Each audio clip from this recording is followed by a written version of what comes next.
Hi, my name is Adrián Varela and I'm a first violinist in the Philharmonia Orchestra. I'm enjoying a day off between two patches of work and I'd like to talk to you about our final concert of the season, in which we're going to play Mozart's Sinfonia Concertante, the Bartók Divertimento and Symphony No. 7 by Ludwig van Beethoven.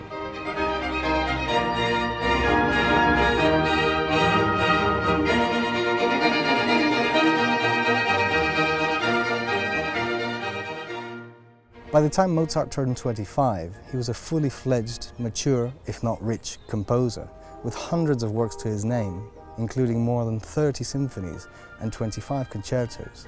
Now, symphonies and concertos were by far the most popular form of writing music, in the same way that today singer-songwriting is.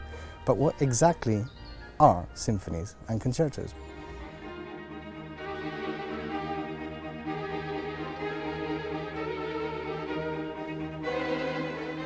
A symphony is basically a large work for orchestra, where the musical material is shared out and tossed around the different instruments pretty much evenly. And the word symphony comes from the Greek syn, meaning together, and phony, sound, so a kind of together sound. A concerto, by contrast, is a piece where one instrument is the star and the whole orchestra works like a backing band. The word concerto comes from the Italian and it means agreement or understanding, so there's a kind of agreement between the orchestra and the soloist.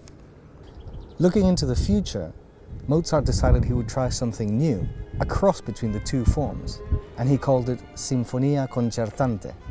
But what exactly did he do? First, he doubled the number of soloists. A violin and a viola would be equal soloists engaging in a lively dialogue, weaving patterns around each other. Second, he took a look at the orchestral string sections. Now, every orchestra has two violin sections but just one viola section. Mozart decided he would create two viola sections in order to match the viola soloist. This has the effect of pulling the entire sound of the orchestra to a darker, deeper hue, because the viola produces a more mellow tone, a lower tone, than the violin. Finally, in order to allow the solo viola to project over and above this darker orchestra, he invested it with a brighter tone. And he did this by asking the violist to tune the entire instrument half a tone higher. This kind of different tuning, called scordatura, literally meaning mistuning in Italian, was far more common in the earlier, more experimental music of the Baroque period and had all but disappeared in Mozart's time. It's the way in which Mozart brilliantly integrates these three separate ideas which makes this piece a symphonic concerto, or, as he called it, Sinfonia Concertante. Fast forward 160 years to 1939 and we find the Hungarian composer Béla Bartók writing his Divertimento for string orchestra. 3 years earlier, Bartók, already a famous and successful composer, had been commissioned to write a piece to celebrate the 10th anniversary of the Basel Chamber Orchestra. And for that occasion, he wrote one of the greatest pieces of the 20th century, the music for strings, percussion and celeste. While this was acknowledged as a masterpiece, both audiences and players found it very difficult. So when the new commission arrived 3 years later, it came with a request, please, could this be also easy to play and to hear? And this is the very definition of the word divertimento, another type of music popular in Mozart's time. Bartók could have called the piece anything, but by calling it divertimento, he was specifically referring back to the time of Wolfgang Amadeus Mozart. In addition, Bartók chose to reach even further back in time, composing his divertimento in the concerto grosso style, a style which was popular in the early 1700s.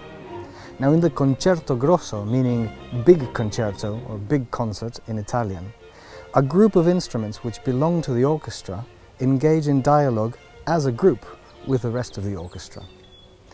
But Bartók's harmonic language remains very modern. Between Mozart and Bartók, we find Beethoven in 1812 composing his 7th symphony. By this time, Beethoven had long been acknowledged as the greatest composer of all time. When it came to putting on an important charity concert for soldiers wounded in the Battle of Hanau, Beethoven was called in to provide a suitably heroic and triumphant work. His Seventh Symphony is the result.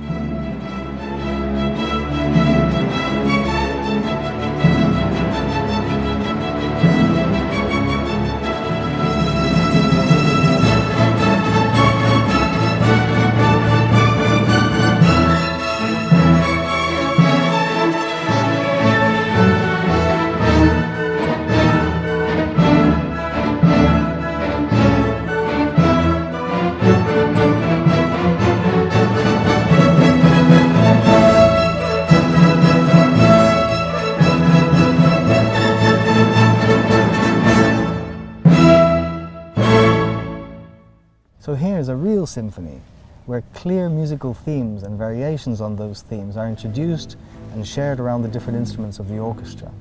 Beethoven considered it to be one of his best works, and the themes are so singable that you'll probably find yourself humming them afterwards.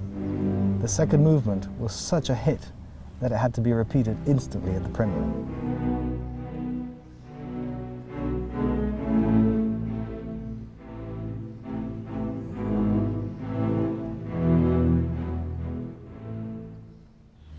So from Mozart to Beethoven to Bartók, we see composers using form as a way to structure their compositions. Sometimes they look to the future, creating new ones, and sometimes they look to the distant past. I hope you can join us in the last concert of the season.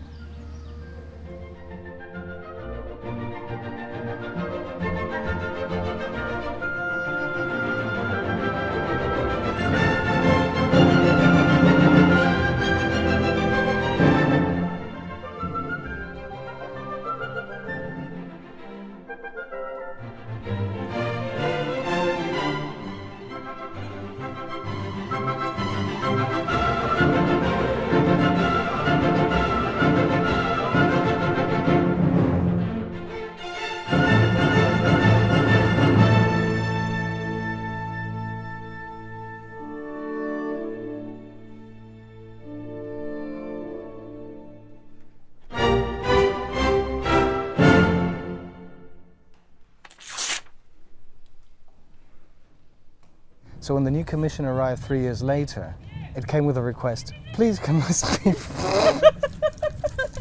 Hello! Ow! Oi! First of all, yes, he waited for the plane to pass.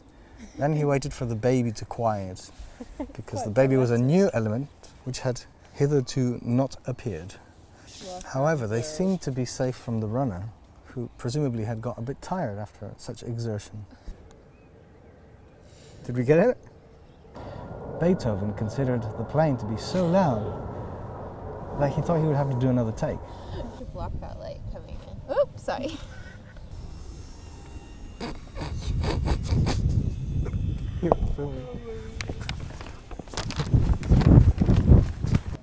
Good, do it one more time. Why? Okay.